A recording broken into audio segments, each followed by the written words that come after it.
De la pluie d'or de Danaé au divin d'Alice, c'est bien le même mythe.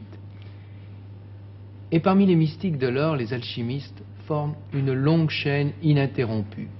Francis Lacassin et Robert Muniero ont découvert le dernier maillon de cette chaîne dans un petit village d'Alsace.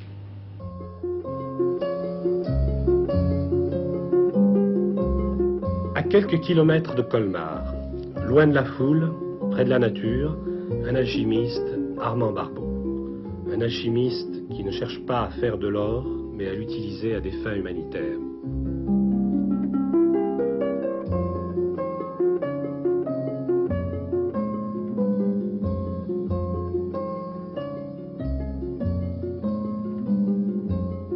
Oui, je suis un homme du Moyen-Âge.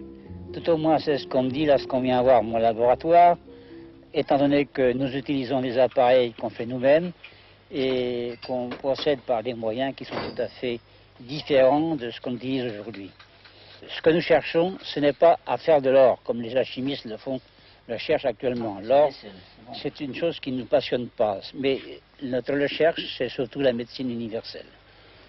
Nous utilisons de l'or. Nous prenons de l'or en poudre et nous cherchons à extraire la quintessence minérale de l'or. En réalité, d'après les conceptions alchimiques, l'or possède une âme et un corps. Et le grand travail de l'alchimiste, c'est d'arriver à séparer l'âme du corps. Mais comment pourrait-on arriver à séparer l'âme du corps si nous ne procédions pas à la mortification? Bon, on va laisser comme ça, hein, ça va l'air de... Laissez pendant 4 jours, comme ça. Oui, pendant 4 jours. À froid. À froid, oui.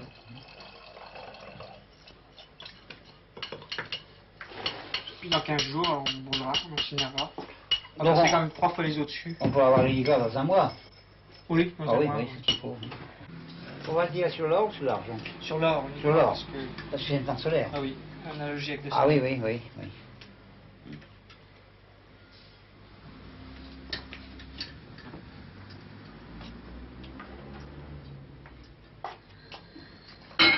La liqueur de Guy.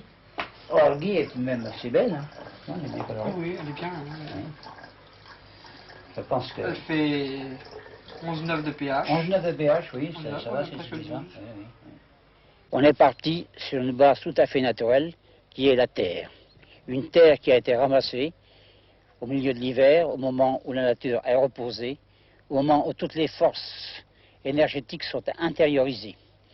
Alors nous avons pris cette terre avec beaucoup de précautions pour que nous puissions prendre en même temps et la terre et ses qualités énergétiques. Ensuite, cette terre, nous l'avons enrichie, nous l'avons nourrie avec des plantes. Nous sommes obligés de ramasser nos plantes le matin. Nous ne choisissons pas des plantes pour leur vertu médicinale, nous choisissons des plantes vulgaires, mais des plantes qui ont de l'énergie. Nous les choisissons parce qu'elles sont en plein développement, qu'elles nous donnent l'impression d'être extrêmement riches, et aussitôt nous les faisons baigner dans la rosée.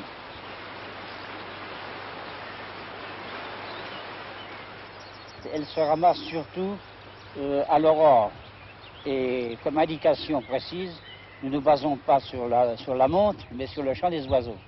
Parce que lorsque les forces éthériques commencent à monter, les oiseaux se mettent à chanter, c'est tout un concert qu'on entend le matin.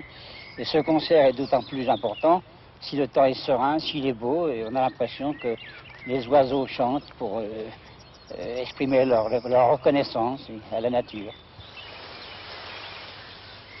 À ce moment-là, nous procédons au ramassage de la rosée, parce que la rosée perle un peu plus tard, lorsque le soleil se lève. Ce qui nous permet de ramasser facilement le matin quelques kilos de plantes, et puis des fois 10 ou 15 litres de rosée, quand il fait beau.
On la met dans le jerrycan, oui.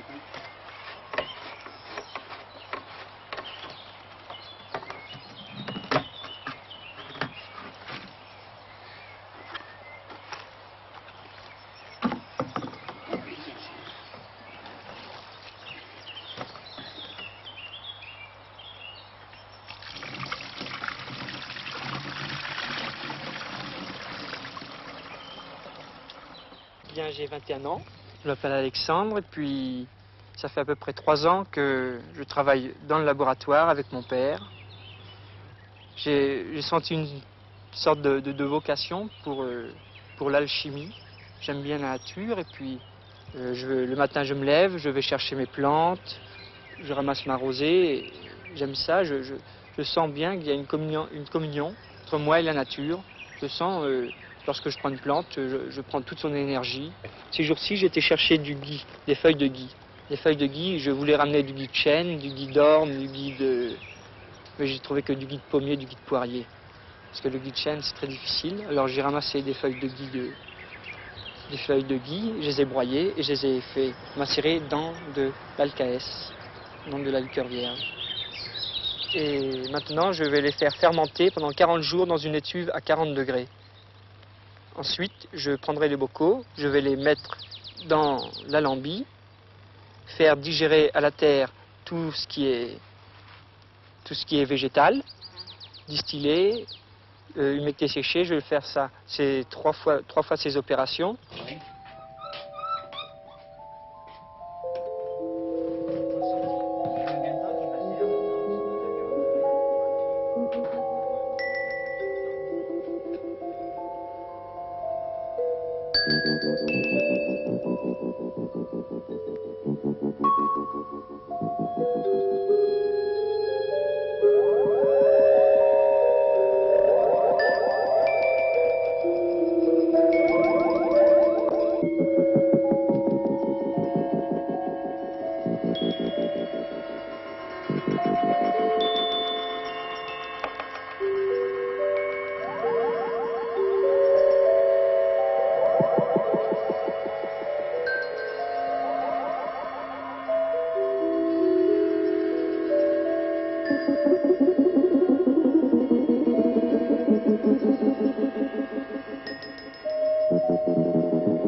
Alors c'est à ce moment-là que nous procédons à l'incinération.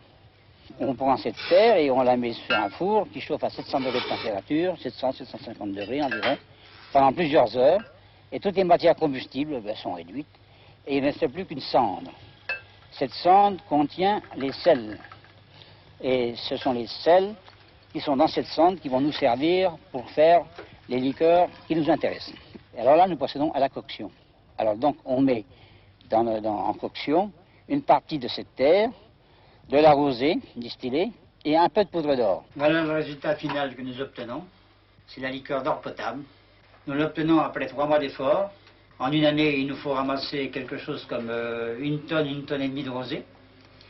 Énormément de plantes. Dedans, il faut aussi 50 à 60 grammes d'or pour obtenir 50 à 60 litres de liqueur dans une année. Cette préparation est le fruit d'une transmutation pacifique et non comme le font les atomistes actuels. Leur transmutation est plus agressive. Cette liqueur d'or a naturellement des qualités thérapeutiques qui jouent sur le cœur, le foie et les reins en général.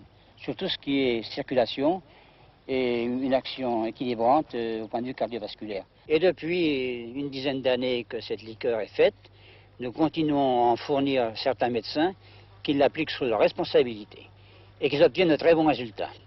J'ai l'impression d'avoir découvert la base d'une nouvelle médecine, la médecine la plus lointaine, la plus ancienne et la médecine la plus près de la nature.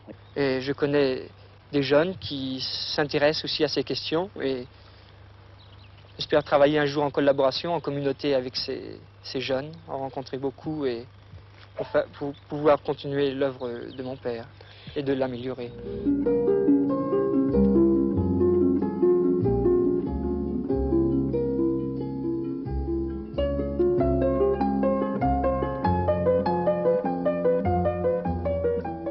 dehors de mes découvertes, l'alchimie m'a apporté la sagesse. Parce qu'un alchimiste vit avec sa matière. Il évolue avec sa matière. À chaque fois qu'il gravit un nouvel échelon, il s'améliore.